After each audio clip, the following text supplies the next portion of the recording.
2, 1, and welcome everyone to this episode of the Real Leaders Podcast. I'm your host, Kevin Edwards.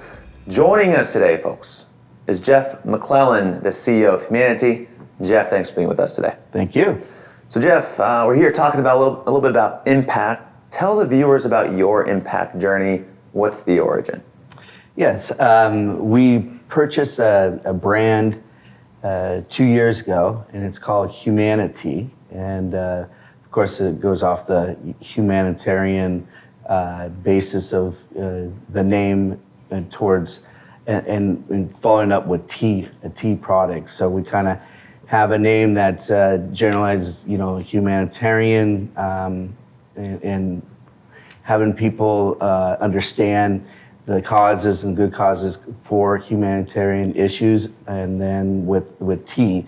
So we bought this company 2 years ago, my brother and I, because we have 3 kids each, and we've been in the beverage industry for about 26 years. And one of our projects we want to do is have a brand out there that gives back.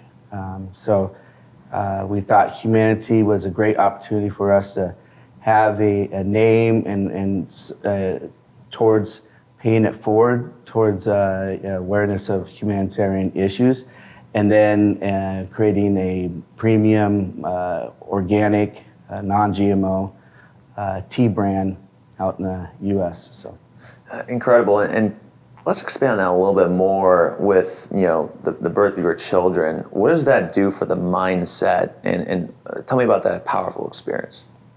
Yeah, I think most parents could relate that once you have a kid, it's to love someone unconditionally like that. It's you don't experience it until you have a kid, and it really makes you want to think, how can I support this child and through this child's growth and then aging later, and before you leave this planet, you want to make it a better planet. So I know a lot of us working parents get caught up in making profits and creating businesses, but we don't stop to think what we can do at the same time to help all of us around us and your children and the children's world that they're going to grow up in.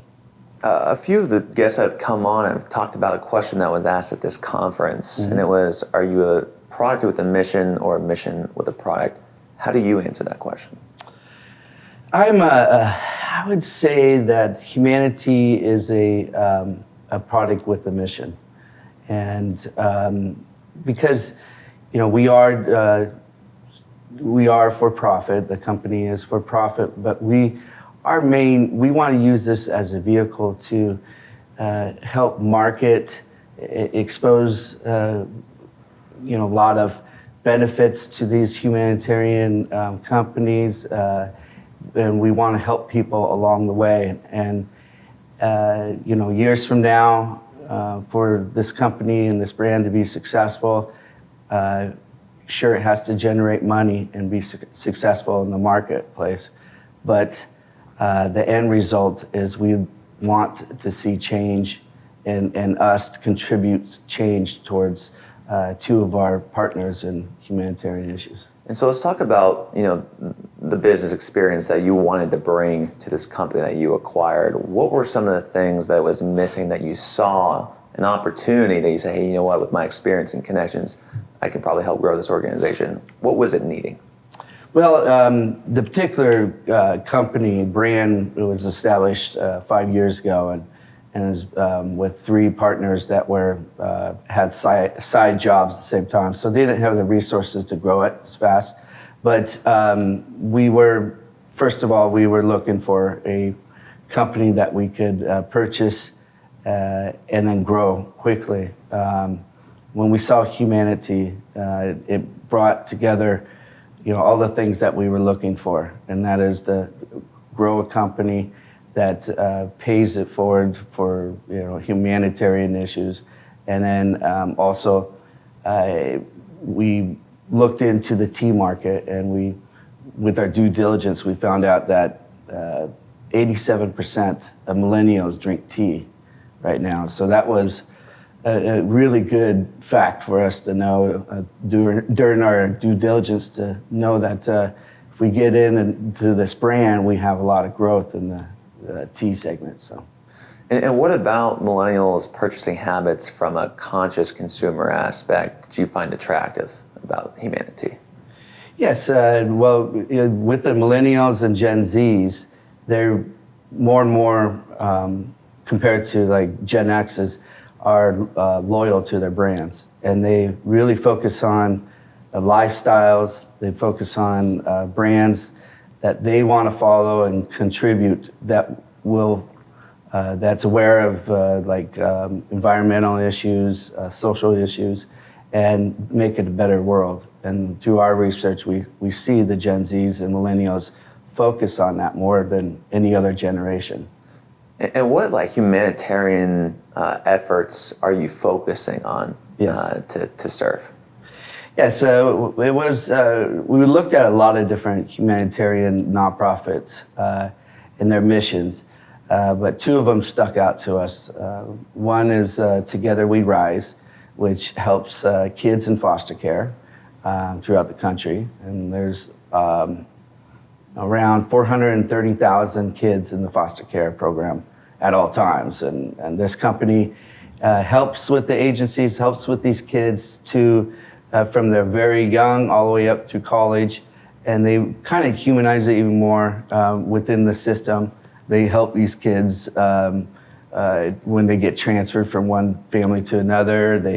When they get separated from their siblings, they put together days that they at like Disney for a day that they can spend some time with their siblings, and they just really care, really want to promote more comfortable and a better experience for people in the foster care.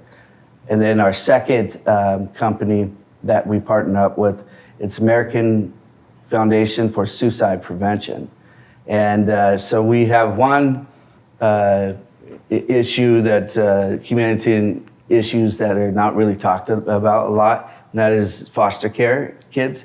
But then we have another issue that we chose that is really epidemic today, especially with the pandemic happening, that we're really passionate about this. We feel that every business should partake and help these kids, especially the younger kids right now with social media and a lot of influences that could steer them the wrong ways, and mental wellness. And so that's really important for us. And we joined a partnership with them, and they have a project called Project 2025. By 2025, they want to decrease the suicide rate by 20%. And so we're helping with raising incremental funds, but it's not just the money. We're out there, social media, we're letting our customers know it's okay not to be okay, and there's places to reach out, and then there's different events throughout different regions that we partake in. So we do what we can, and we hope to make a difference. Even if we save one life, it's all worth it. And just out of curiosity, are you communicating to your customers through the product itself? Is it through marketing efforts separate of your product? How are you letting your customers know it's okay to not be okay? It's through the marketing efforts. Okay. Yeah. Very and cool. then we're looking at more innovative ways to reach out to our customers. We're going to be placing on our new labels a QR code that changes. We can change month to month and do different promotions and different messages and stuff with this new QR code. So. And where can people listening to this find a bottle of Humanity? Well, we launched a year ago, and we're in over 3,000 stores. Okay. So as of June 1st, we'll be in all the Sprouts nationwide.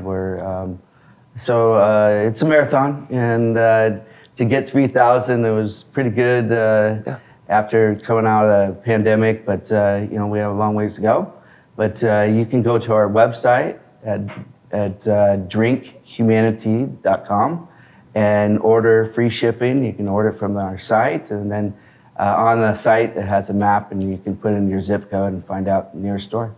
And just out of curiosity, from your corporate experience in the beverage industry to now, acquiring, growing, operating, your own beverage organization, what leadership lessons have you learned along the way, especially through a pandemic?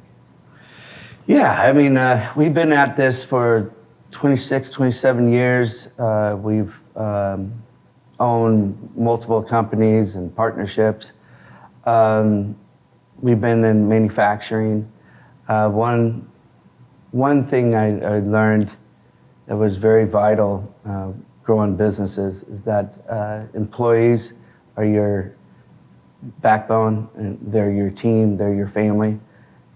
You're only as strong as your team. And we had one partnership where our partner took advantage of their staff and the production floor, and we didn't like it. So right. We learned that lesson that when you're manufacturing, when you're doing any kind of business, everyone's got to be treated equally, and culture is everything.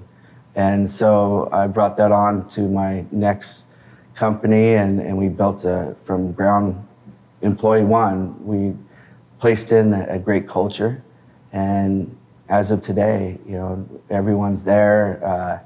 It's low turnover. Culture is everything. And how does one drive an effective culture? What's your philosophy on what makes a great organization run? I think it's just incorporate the morals and ethics that you would establish outside of any business and family. I mean, you want to incorporate inside as a family atmosphere, as trust is everything, as a lot of communication, respect, a lot of things.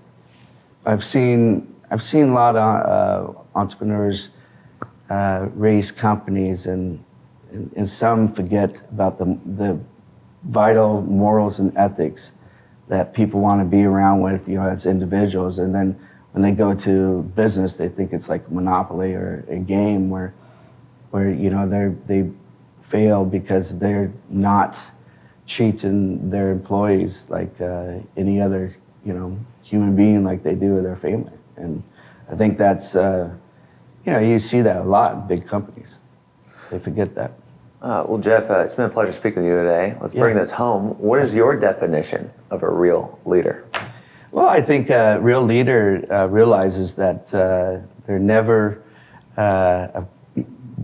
perfect. They don't know everything. They're always willing to learn and adjust and pivot. And especially going through these last few years with pandemic, you have to pivot. And it's just like when we have supply problems, how do you adjust to that? And so I think it's you always look out for others than yourselves. And I really think business can be very simple as long as you don't have ego, greed, mistrust. I mean, all the basics to have any kind of relationship. If you throw those out the window, you're not going to have a successful business. And that's what I take to be a leader. You have to recognize all those things. Definitely. Well said. For Jeff Mclelan, I'm Kevin Edwards, asking you to go out there, be imperfect, and always, folks, keep it real. Thanks, Jeff. Thank you. Great work. Yeah, appreciate it.